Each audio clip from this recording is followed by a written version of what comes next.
Azərbaycanda aprelin 7-sinə gözlənilən hava proqnozu açıqlanıb. Milli Hidrometeorologiya Xidmətindən bildirilib ki, sabah Bakıda və Abşeron yarımadasında hava dəyişkən buludlu olacaq, əsasən yağmursuz keçəcək, lakin gecə bəzi yerlərdə arabir yağış yağacaq.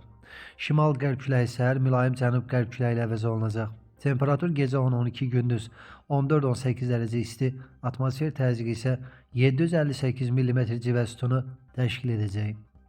Doğru Xəbər Azərbaycan bildirir ki, sabah Naxçıvan ərazisində də hava əsasən yağmursuz olacaq, lakin bəzi yerlərdə qısa müddətli yağış yağacaq, çiskin ehtimalı var. Temperatur 13-15 dərəcə isti gözlənilir. Əsasən şimal və şərq rayonlarında arabir yağış yağacaq, bəzi yerlərdə intensiv olacaq, şimşək çağacaq, dolu düşəcək. Axşama doğru yağıntılar tədricən kəsiləcək, bəzi yerlərdə duman olacaq, mülayim şərq küləyi əsəcək. Temperatur gecə 10-13, gündüz 17-22 dərəcə isti, dağlarda gecə 0-5, gündüz 8-13 dərəcə isti olacaq.